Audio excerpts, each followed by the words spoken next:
இனிய நண்பர் டாக்டர் எம்ஜிஆர் அவர்களின் மறைவு கேட்டு அதிர்ச்சியும் பெரும் துன்பமும் தாக்கிய நிலையில் இருக்கிறேன்.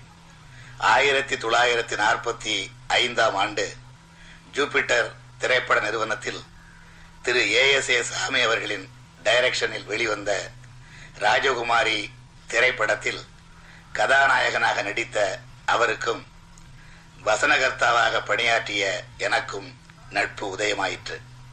கோவை நகரத்தில் நானும் அவரும் ஒரே வீட்டில் வாழ்ந்ததும், அரசியல் சமுதாய கருத்துக்களை பரிமாறிக்கொண்டதும், கலை உலகில் இணைந்து பணியாற்றியதும், இருவரும் ஒரே இயக்கத்தில் செயலாற்றுகிற அளவுக்கு எங்கள் நட்பு கனிந்ததும் என்றென்றும் மறக்க முடியாத பசுமையான நினைவுகளாகும். அபிமன்யு, மருதநாட்டு இளவரசி, மந்திரிகுமாரி, நாம், மலைக்கள்ளன், காஞ்சி தலைவன், எங்கள் தங்கம், புதுமை பித்தன், அரசிளங்குமரி போன்ற பல்வேறு திரைப்படங்களில் எங்களின் கலைத்துறை தோழமை கொடிகட்டி பறந்தது. கலைத்துறையில் கொண்டிருந்த அதே நட்புணர்வுடன் 1972 வரையில் நானும் அவரும் அரசியல் துறையிலும் இரண்டர கலந்திருந்தோம். அதற்கு பிறகு ஏற்பட்ட அரசியல் மாறுதல்களிலே கூட எத்தனையோ கருத்து மாறுபாடுகளுக்கு இடையே எங்களின் நட்புணர்வு ஆழமாகவே இருந்தது.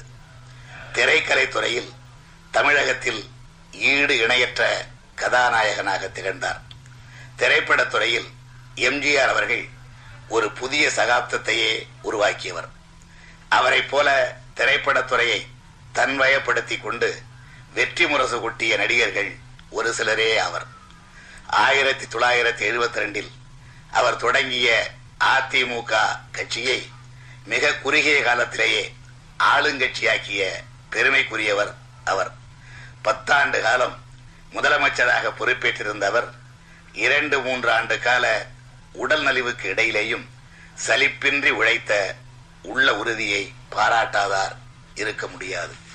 விடாமுயற்சி, ஓய்வற்ற உழைப்பு இவற்றின் மூலம் மக்களின் செல்வாக்கை பெற்று ஒளிவிட்ட எனது ஆருயிர் நண்பரின் பிரிவினால் கண்ணீர் வெடித்திடும் இந்த நேரத்தில் எனது ஆழ்ந்த இரங்கலை திருமதி ஜானகி ராமச்சந்திரன் அவர்களுக்கும் அவரது குடும்பத்தாருக்கும் அதிமுக இயக்கத்தின் உடன்பிறப்புகளுக்கும் தெரிவித்துக் கொள்கிறேன்.